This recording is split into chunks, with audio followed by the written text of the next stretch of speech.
यार सोचता हूँ मैं जो क्लैश एट द कैसल की जो स्टिपुलेशन है, डोंट यू थिंक सो कि काफी इस बार की बोरिंग स्टिपुलेशन है। देखो फर्स्ट ऑफ ऑल तो मेरे को पता है कि मैं स्टिपुलेशन जीतने वाला हूँ, but at the same time वो एक्साइटमेंट नहीं आ रही है क्योंकि मेरे को ऐसा लग रहा है कि रिसेंट में मैंने बेली की तारीफ करी ही नहीं है इन जनरली, बिकॉज बेली की जब से रिटर्न हुआ है उसके बाद से अगर आप कंपेयर करोगे टू द टाइम जब वो बेली ने रिटर्न नहीं किया था, उसके कंपैरिजन में तो बहुत तारीफ कम हो गई। I don't know why, may be because of the fact कि बेली की जो फैक्शन से हमने एक्सपेक्ट किए थे उस तरह का डोमिनेंस नहीं दिखा रही है। भाई सब लोग कमेंट में लिख रहे थे कि द शील्ड जैसा डोमिनेंस दिखाएगी ये टीम, लेकिन अभी तक तो खैर ऐसा कुछ हुआ नहीं है। बट ये है कि क्या पता धीरे धीरे शुरुआत कर रही हो, पहले टैग टाइटल्स हथियाएंगे, फिर सिंगल्स वुमेन टाइटल हथियाएगी एंड देन जाके डोमिनेंस दिखेगा, तो तब मेरे को तारीफ करने से कोई नहीं रोक सकता, ठीक है ना। और बाय द वे वो बेली की तारीफ वाला सिर्फ 1 महीने तक का चैलेंज है, जितना भी चैलेंज ऐसे वाले रहेंगे वो 1 महीने तक के लिए रहेंगे, जैसे नेक्स्ट पेपर भी आएगा इट्स ओवर। और वो भी तब जब ड्रू मैकिंटायर चैंपियनशिप जीतने वाला है and there is no chance कि मैकिंटायर के पास टाइटल आ रही है। तो गैस मैं चैंपियंस ऑफ द वर्ल्ड मैं हूं 3DX Chetan and I feel like कि हम लोगों के लिए गुड न्यूज है, एंड व्हेन आई से हम लोगों के लिए आई मेंट एक्चुअली में हम लोगों के लिए, बिकॉज थियोरी का अपेरेंटली नाम वापस आ रहा है, because there is a report coming कि जो अपकमिंग वीकेंड के लाइव इवेंट्स हैं उसमें थियोरी को एडवर्टाइज किया जा रहा है as Austin Theory, and that is freaking good news because Theory बोल के दिमाग खराब हो गया था। When you say Austin Theory अब आया ना मजा, ऐसा लगता है कि हाँ किसी बंदे का नाम है। खामखा थ्योरी ऐसा लग रहा था कि कभी प्रैक्टिकल आके इस पे बजा ना दे तो वही है कि हाँ थ्योरी के लिए गुड न्यूज है, तो इसका मतलब है कि हम सब के लिए गुड न्यूज है, एंड क्योंकि हम सब लोग एक ही हैं तो फिर अगर मैं खुश हूं तो ऑफकोर्स आप लोग भी खुश ही होंगे। By the way one more thing Bray Wyatt से related, because why not Bray Wyatt field, इसके बारे में अगर अपडेट ना है तो फिर जिंदगी में फायदा ही क्या है। देखो अभी कल जो स्मैकडाउन हुई थी उसमें हमने देखा ऊसोस के पीछे एक बंदा था, अभी उस बंदे को लोग कह रहे हैं कि Bray Wyatt is definitely confirmed, और आप स्क्रीन पर देख सकते हो। एंड पर्सनली स्पीकिंग मेरे को किसी भी एंगल से इस बंदे में ब्रे वाइट का एक झलक भी नहीं दिख रहा। चलो ठीक है आप ऊपर की बॉडी को कंपेयर कर लो, लेकिन वो जो टांगे हैं आई डोंट थिंक सो कि वो लेग्स को मैं कंपेयर कर सकता हूँ विद ब्रे वाइट के लेग्स। आई थिंक कि ये कोई रैंडम बंदा है, क्योंकि ब्लू लाइटिंग उधर हो ही रखी थी तो इसीलिए वो ब्लू लाइटिंग उस तरीके से पड़ गई और हमको लग रहा है कि वो द फील्ड है, but trust me that is definitely not the like the body of a wrestler. But चलो ये वाला हिंट तो काफी वीक था, बट जो बड़ा हिंट आया वो बेसिकली गूगल की तरफ से आया, जब गूगल में विकिपीडिया के अंदर चेंज होता दिखाई दिया। उसमें लिखा है ब्रे वाइट की प्रोफाइल के अंदर ही is currently signed to WWE under the ring names Bray Wyatt and The Fiend। Of course Wikipedia पे हर कोई चेंजेस कर सकता है, but I don't think so कि ऐसे बड़े बड़े सुपरस्टार्स के प्रोफाइल्स को कोई ऐसे ही चेंज कर सकता है। They are not some random local competitors जिनका कोई भी जाके चेंज कर देगा। इनके लिए आई थिंक सेमी प्रोटेक्शन होता है, बट लेट्स जस्ट से कि चलो हो भी गया है। रिमेंबर डेक्स्टर लूमिस की डेब्यू से पहले भी ऐसा हुआ था जब उनके में लिखा गया था he is currently signed to WWE। तो there is a big surprise जो कि शायद से स्पॉइल हो चुका है। क्लैश एट द कैसल अब 1 हफ्ते बाद ही है, तो ऐसे में we can actually expect Bray Wyatt at Clash at the Castle, और सरप्राइज भी होना पड़ेगा। मतलब मेरे को तो ऐसा लग रहा है कि भले आपको पता भी हो पहले से, बट फिर भी यार सरप्राइज हो जाना just for the sake of WWE कि हाँ चलो यार ट्राई तो किया बंदों ने। एटलीस्ट ब्रे वाइट जैसा कैरेक्टर WWE से ज्यादा दिन तक दूर नहीं रहना चाहिए। कमेंट्स की तरफ भी बढ़ लेते। निशी रंजन ने लिखा है कि विंस वाज राइट, विंस ने हिट रो फैक्शन को रिलीज कर दिया था, too boring faction. Well boring देखो स्टार्टिंग में लग रही है, मेरे को ऐसा लगता है कि थोड़ा टाइम देना चाहिए। अभी देखो जैसे वाइकिंग रेडर्स मेरे को बोरिंग लग रही है, स्ट्रीट प्रॉफिट्स मेरे को पहले बोरिंग लगती थी, लेकिन now I think they are definitely deserving in that position.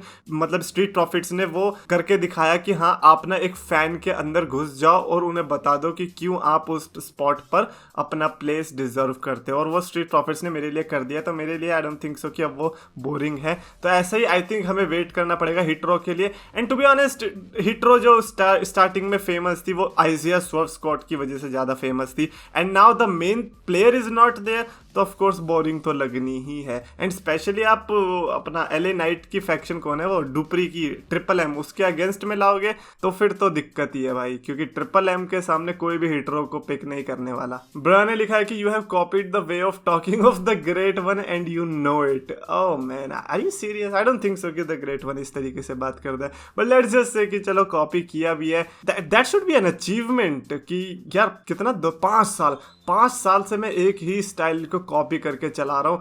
और ये बहुत मुश्किल होता है किसी के लिए भी। अगर आप किसी से भी पूछोगे कि वो किसी और की तरह बनने की कोशिश कर रहा हो या उसका स्टाइल कॉपी कर रहा हो तो वो ज़्यादा दिन तक नहीं कर पाता, but I did it for 5 years, तो ये तो अचीवमेंट होनी चाहिए यार। But that's okay, that's your opinion. Chandra Mehra ने लिखा कि मैगी में सॉस डालकर खाना वियर्ड है। यार ये वियर्ड नहीं था क्या? मतलब मेरे को उस पोजीशन पे एक ऐसी एनालॉजी देनी थी जो कि काफी वियर्ड लगे। उस टाइम पे मेरे को मैगी और सॉस याद आ गया। बट अगर मैगी और सॉस का कॉम्बिनेशन वियर्ड नहीं है तो मैं डेफिनेटली ट्राई करने वाला हूँ। और अगर वो गंदा लगा क्योंकि एक मैंने ऐसा कॉम्बिनेशन पहले ट्राई कर रखा है, कुछ सिमिलर था, मैं नहीं बताना चाहूंगा क्या था, आप लोग जज करने वाले हो, तो मेरे को इसीलिए एक्सपेक्टेशन था कि शायद ये भी वियर्ड ही होगा। बट लेट्स ट्राई कि एक्चुअली में क्या होता है। मतलब अगर वीडियो आ गई शाम को तो समझ लेना जिंदा बच गया हूं मैं। जेठालाल चंपकलाल जयंतीलाल का पूरा ही नाम लिख दिया यार। जेठालाल चंपकलाल जयंतीलाल गड़ा ने लिखा कि मेक रिएक्शन वीडियो ऑन फिंग न्यू वीडियो। ओ अच्छा, हाँ ये वाला कमेंट मैंने देखा था। तो उसके बाद मैंने फिंग के जब चैनल पे गया था तो उसने रिसेंट के अपलोड में WWE से रिलेटेड कोई वीडियो बना रखी है, 10 मिनट से ऊपर है।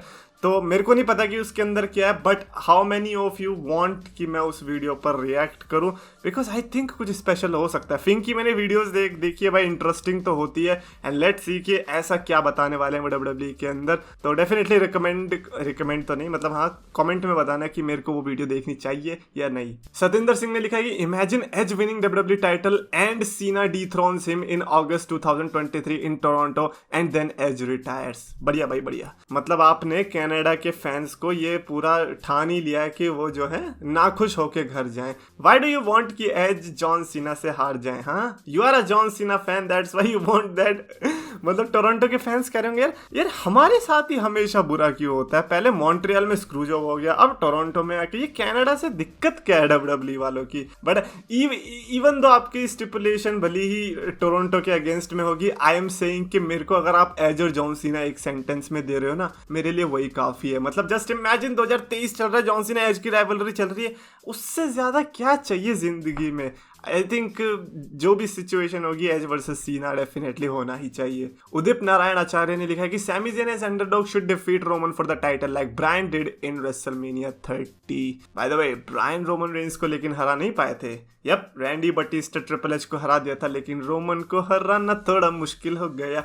But Sami Zayn as underdog, bro as an underdog definitely story line बहुत बढ़िया चल रही है। एंड आई जस्ट वांट कि जिस तरह से लोगों का प्यार मिल रहा है वो वाला एंगल कंटिन्यू रहना चाहिए, वो प्यार मेंटेन रहना चाहिए अप अंटिल रॉयल रंबल के बाद के इवेंट तक या फिर रॉयल रंबल तक, ताकि सैमी ज़ेन का भी एक थोड़ा अच्छा फैन बेस बन जाए रोमन रेंस के दिलों के अंदर, जिसके चलते जब Sami Zayn versus Roman Reigns हो तब एक्चुअली में मजा आए लोगों को। एंड दे आर लाइक कि ओ भाई साहब हम सैमी ज़ेन को रूट क्यों कर रहे हैं, हम तो रोमन रेंस के फैंस हैं, लेट्स गो सैमी। नहीं, हम तो रोमन रेंस के फैन हैं। अगर ऐसा कुछ कर दिया WWE ने तो डेफिनेटली वो miracle on the bourbon street वाला दोबारा से रिपीट हो जाएगा। And what better way for Sami Zayn to win the championship, his first world championship, than to beat Roman at WrestleMania. That is a great thing to do. अगर WWE ने ये pull off कर दिया ना भाई साहब मान जाऊंगा। एंड फाइनली बीस ने लिखा कि Chetan you say Roman is great heel but you just made hole in your words to be heel you must be regular to make impact due less regular this impact is decreasing nowadays. Okay, first of all Roman Reigns मेरी list में एक heal की तरह नहीं है, मेरी list में वो एक फाइनल बॉस की तरह है। मतलब वो हील और फेस की जो कैटेगरी थी वो उससे आगे बढ़ चुके हैं अब। बट लेट्स जस्ट से कि चलो ठीक है वो हील है, इन द एंड तो सुपर विलन है ही वो। But at the same time Roman Reigns का लोग 2020 से लेके 2022 का रन कंसीडर ही नहीं कर रहे हैं। मतलब इतना कंसिस्टेंट होने के बाद अगर बंदा 4 महीने ब्रेक ले रहा है, people are just pointing out that break.